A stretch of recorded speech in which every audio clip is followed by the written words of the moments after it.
Hello bachcho, let's read out the question first. For the circuit shown in figure, find the current flowing through the 1 ohm resistor. Assume that the two diodes are ideal diodes.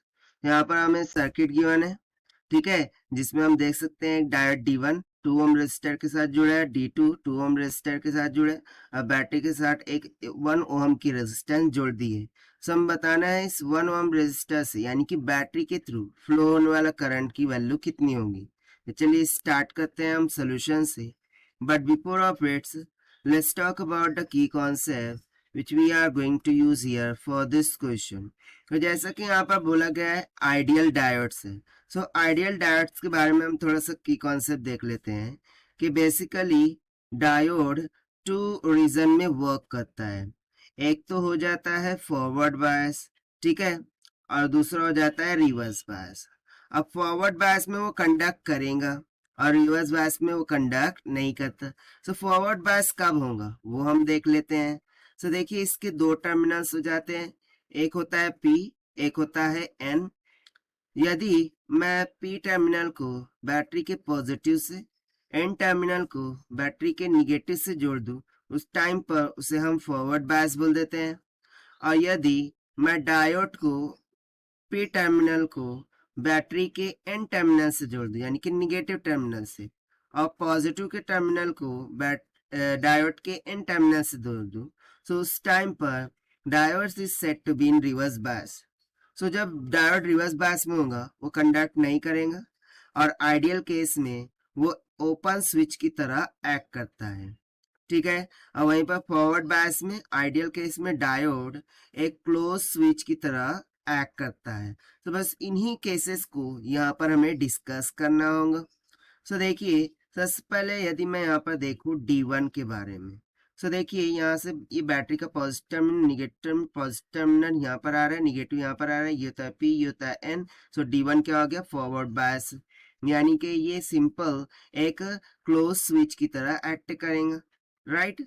उसके बाद यदि मैं बात करूँ D2 की, तो देखिए positive terminal यहाँ इसके निगेटिव से जुड़ गया है, निगेटिव टर्मिनल इसके पॉजिटिव से जुड़ गया है, यानी कि सिंपली ये डायोड किस में चला गया, ये होता है P, ये होता है N। सो ये तो रिवर्स बायस में चला गया, यानी कि ये हो जाएगा रिवर्स बायस का केस। और रिवर्स बायस के केस में diode it act like a open switch. So D2 यहाँ पर क्या हो जाएगा ओपन हो जाएगा और D1 क्या हो जाएगा क्लोज स्विच की तरह यहाँ पर एक्ट करेंगे। सो अब बेसिकली सर्किट हमारे पास क्या हो गया, ये जो 2 ओम रेजिस्टर दिख रही थी मिडल वाली, वो बेसिकली सर्किट में है ही नहीं आइडियल केस के अकॉर्डिंग। सो हमारा सर्किट कितना हो गया, सिंपली ये 2 ओम का रेजिस्टर हो गया, देन बैटरी सप्लाई, फिर उसके बाद ये 1 ओम की रेजिस्टेंस और फिर बैटरी, ठीक है। कुछ इस तरीके से हमें कनेक्शन देखने को यहाँ पर मिल सकता है।